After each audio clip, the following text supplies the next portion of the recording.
You. What up? All right. We got another one from Mr. Ballin. Another one from Mr. Ballin. And this is another top 3 photos with disturbing backstories. The photos. The photos. Yep. Yep. And these are usually these photos are taken in the last moments of the person's life or close to it, the same day.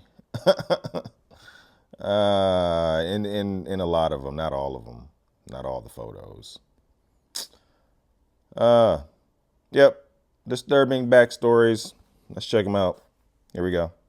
Today, I'm going to share with you 3 progressively more disturbing stories, and at the end of each of them, I will share the photo that is famously associated with them. But before we get into today's stories, if you're a fan of the strange, dark, and mysterious delivered in story format, then you've come to the right place because that's all we do, and we upload 3 or 4 times every week. So if that's of interest to you, please hold the door for the like button, but open it way too early so the like button is forced to do a long hustle walk all the way to the door in order to be polite. Also, please subscribe to our channel and turn on all notifications so you don't miss any of our weekly uploads. I've done that. All right, let's get into today's stories.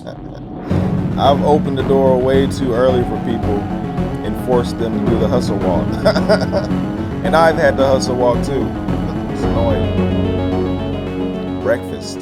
In 2009, Rebecca Aylward was a 14-year-old girl living near Bridgend, Wales. She was very close with her mother and her younger siblings. She was a model student, and she was well-liked amongst her peers. That year, she began spending more and more time with a boy in her grade, 14-year-old Josh Davies, who, like her, was a model student and had many friends. In October of that year, Rebecca's mother asked her if Josh was her boyfriend, and she said yes. Even though she knew her daughter was a bit young to be in a serious relationship, she'd spent enough time around Josh to form a very high opinion of him. He was incredibly kind and generous and protective of Rebecca, and so she was happy for the two of them. In January of the following year, Josh was allowed to stay over for the weekend at Rebecca's house, and Rebecca's mother remembers the two of them having such a good time together, goofing around with Rebecca's younger siblings and painting each other's nails. When Josh left at the end of that weekend, he told Rebecca that it had been the best weekend of his life. After he left, Rebecca couldn't stop smiling. She was in love. But later that day, Rebecca received a very surprising text message from Josh. He told her he didn't want to be in a relationship with her anymore. Rebecca was crushed, and she tried to get an answer out of Josh as to why he wanted to break it off,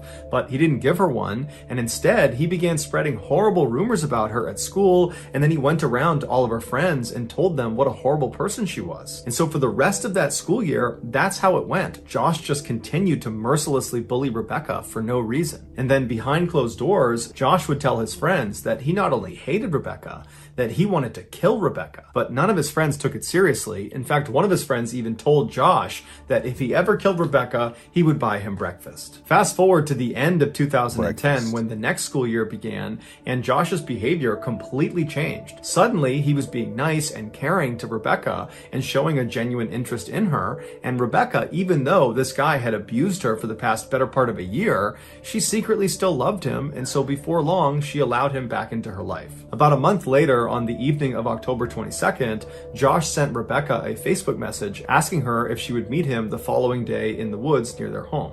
This was a popular hangout spot for teens, and so to Rebecca, this constituted a date. This would be the first official date since their breakup nearly a year ago. In the woods? So Rebecca was excited and told him, sure, I'd love to go. And so the next day, Rebecca got up early to put on her makeup and to get ready and get dressed. And then after she was all dolled up, she said bye to her mom and she headed out to meet up with Josh. Shortly after she left, Rebecca's mom got a bad feeling about this meetup.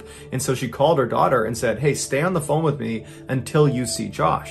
And so the two of them chatted until Rebecca made her way to the edge of the woods. And then she says to her mom, oh, I can see Josh. He's walking towards me. Everything is totally fine. I love you and I'll see you later. After she hung up the phone, Joshua walked up to her, said hello, took her hand, and then walked her back into the woods. That morning, Josh had changed his profile picture on Facebook to be an image of the woods where they were having this meeting. And then also that morning, Josh had texted one of his friends and said, you'll be owing me that breakfast soon. And so Josh led Rebecca for quite a while deep into the woods until he came to a stop. And while they were stopped, Rebecca at some point turned to look at something, and with her back to Josh, Josh reached down, grabbed a very heavy rock, and proceeded to beat her to death. Afterwards, Josh called his friends to see what they were up to, and they asked him if he was still with Rebecca. And so Josh is standing over this poor girl's lifeless body, and he says to them, "Define with." Later that day, Josh brought his best friend into the woods and showed him Rebecca's body. And then less than 24 hours later, that friend would tell police what Josh had done. During Josh's trial, he was completely unfazed, completely emotionless, and was seen smiling for much of it. He said he didn't kill Rebecca, and in fact, he tried to place the blame on his best friend, but the jury saw through it, they found him guilty, and he was ultimately sentenced to 14 years in prison. To this day, no one knows for sure why Josh killed Rebecca. The only concrete motive anybody can point to is that one of Josh's friends offered him breakfast if he went through with the killing. Here is a photo of Josh with Rebecca shortly before he killed her. 14 years?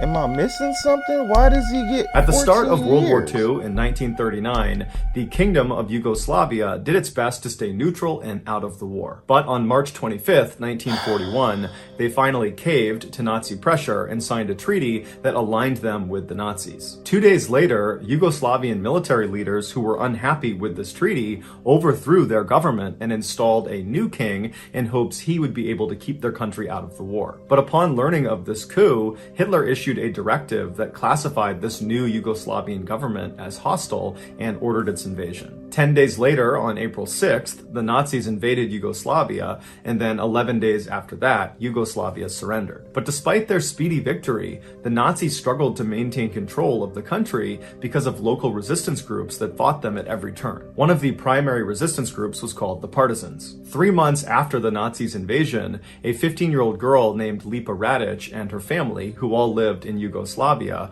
were arrested by the Nazis. 3 of the men in Lipa's family were members of the Partisans and so had attracted Nazi attention. 20 days later, as the family still sat in jail wondering what the Nazis were going to do to them, undercover partisans broke into the prison and freed them. After getting back home, Lipa, who was totally inspired by the bravery of these partisan warriors, she immediately joined their group. As a partisan, Lipa would serve as a nurse on the front lines, treating and evacuating the wounded, and then at night, she would participate in direct combat against the Nazis. By 1943, when Lipa was just 17 years old, she had become a very hardened warrior. In February of that year, Lipa was leading a rescue effort of all these women and children, and she was walking them up a mountainside to a partisan camp when the Nazis came out of nowhere and surrounded them on all 4 sides.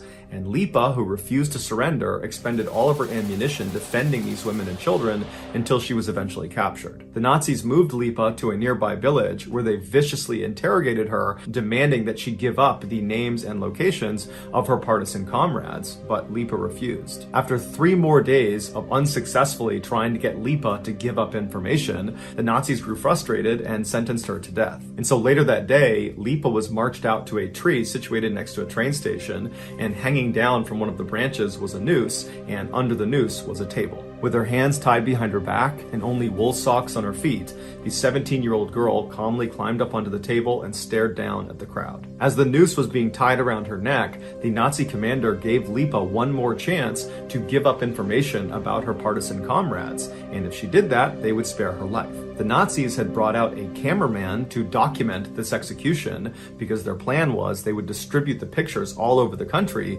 to scare the partisans into submission, that this is what happens if we catch partisans. And so with the cameras flashing away, Lipa famously turned to face this Nazi commander and glared at him and said, "Those who you're asking about will reveal themselves when they wipe out all of you evildoers to the last man." After this, Lipa was hanged. The pictures of her execution were indeed distributed all around the country, but there was no context or story. It was just some partisan being executed by the Nazis. But eventually, Lipa's story about her defiance and her famous last words found their way into the partisan camp, and suddenly those images of her execution took on brand new meaning.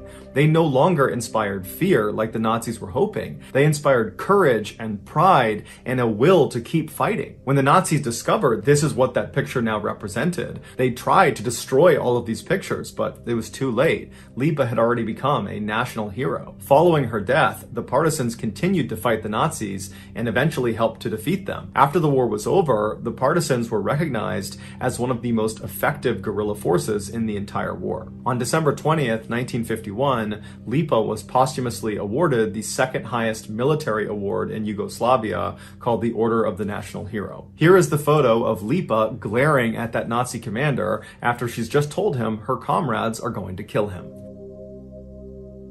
Damn. Damn. In 2017, Steven Weber was a larger-than-life 38-year-old DJ living in Louisiana. That year, through a mutual friend, he met Kenesha Antoine, who was a 38-year-old lawyer also living in Louisiana. And as soon as they met, they immediately hit it off and began dating. They both had always wanted to travel the world, but they never got around to it because life always seemed to get in the way. But now that they had each other, and so therefore had travel partners, they decided they couldn't wait any longer, and so they created a bucket list of all the places in the world they wanted to go. And then over the next couple of years, they began checking places off their list. In 2019, when Kenesha was going to turn 40, they decided they needed to go somewhere really special to celebrate. And so they checked their bucket list to see where they hadn't gone yet, and they ultimately settled on going to East Africa because there was a resort there they had always wanted to stay in.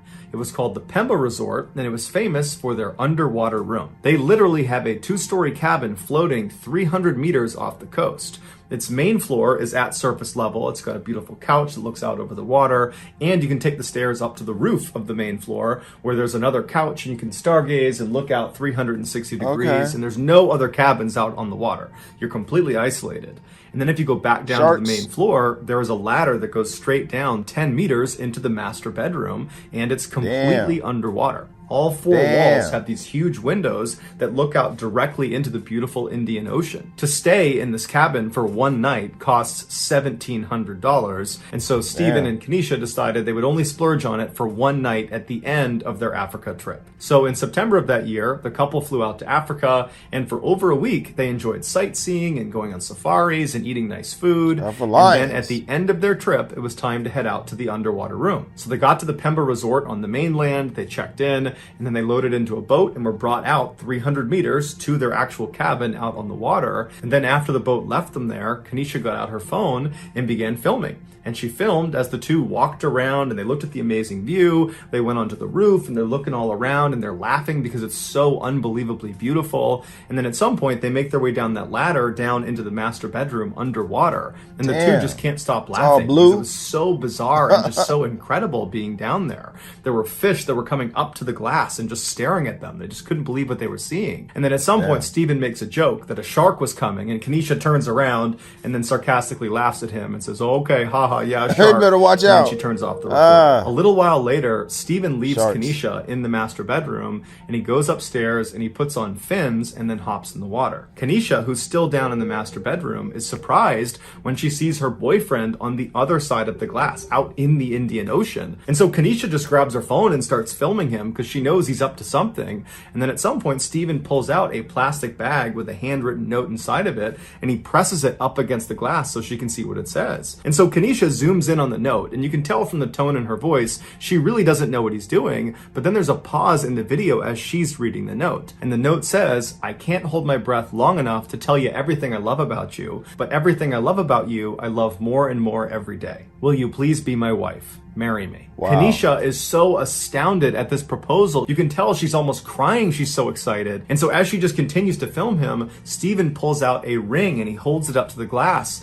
And now at this point, Kenesha is just beside herself. She couldn't be happier. And so Steven closes the ring box. He grabs the letter and he swims up out of view back to the surface. And Kenesha turns off the recording, turns around, runs to the ladder and climbs up to the main floor to give Steven her answer that yes, she would marry him. But when she got up there, she looked around and Steven wasn't up there. And so she's yelling for him, she's looking around, waiting for him to show up, but he's not. And so she runs up onto the roof of the main structure to get a better look around to see where he went. But when she got up there, she looked down and there's nothing but ocean. There's no sign of Steven anywhere.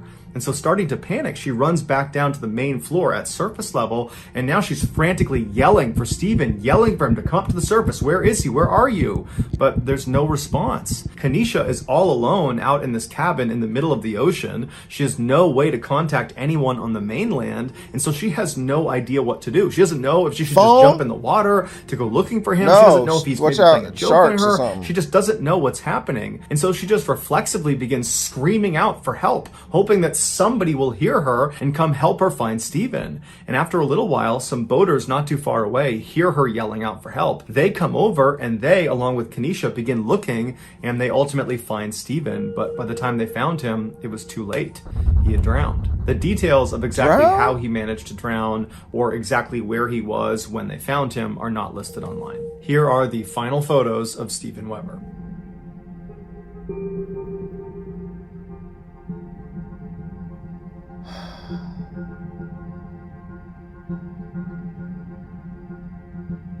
So that's going to do it, guys. If you found the secret in today's episode, let us know in the comments what it is and where you found it. So give us the timestamp.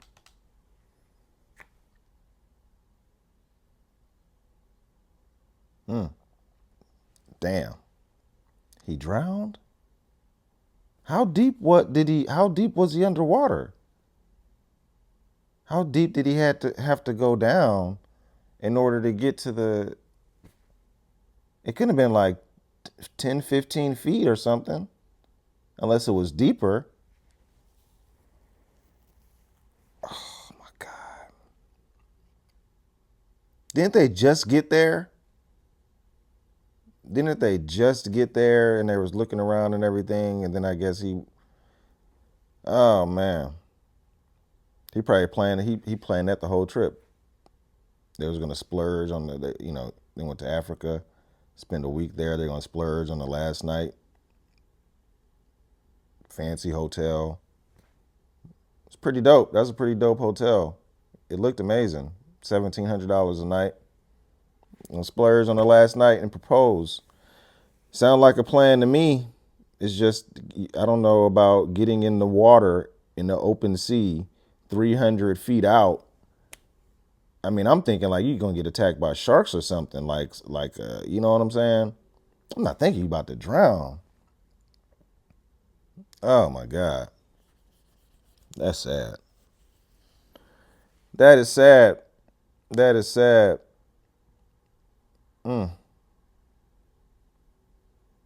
Man. Yeah, I mean, and then how there's no phones or nothing, there's no way to communicate. You just got them people out in the water with no way to communicate if there's an issue or something. Man. I mean, damn, that's a little like it looked nice. The idea is pretty, but I mean, you got people in the middle of the ocean. I mean, shit. A lot of things could happen. A lot of things could happen. Like that. You gotta hope you see somebody in a boat, some passing by or something for help. Man, that was sad. That was sad. Man.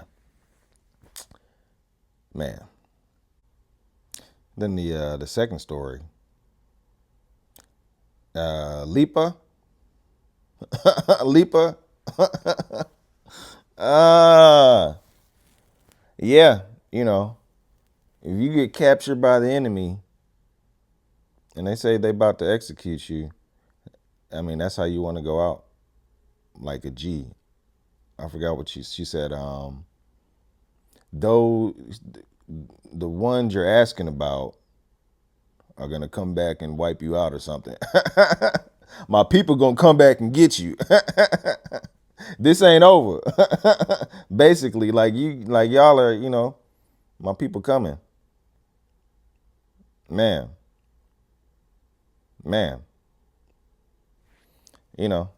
She didn't crack. I imagine they tortured her. I imagined that was they did a lot of that. They did a lot of things to get some information out of her, and she didn't crack. And she knew it was coming. Even if she did give them information, they was gonna You know, they was gonna execute her, most likely. I mean, shit. You know who we're talking about here. But yeah. Then the first story. Breakfast. Breakfast. One of his friends told him, if you ever go through it, that I'll buy you breakfast. My God. Was that the same friend that he showed the body to? The one that promised him breakfast? Did he have to see proof? Is that why he brought? And then I guess that's the same friend that turned him in, that told the police? Or was it somebody else? I don't know. I mean, the crazy people, evil people. He was plotting it. Why? What did she do to you to make you feel that way about her? Y'all were broke up for some time. I don't understand. Like, what did she do to you or say to you, or like, I mean, for you to have that rage in your heart? It seemed like just rage. You beat her you beat her with a rock. I don't understand that.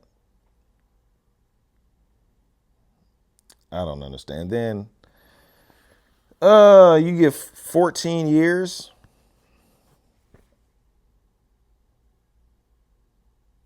14 years.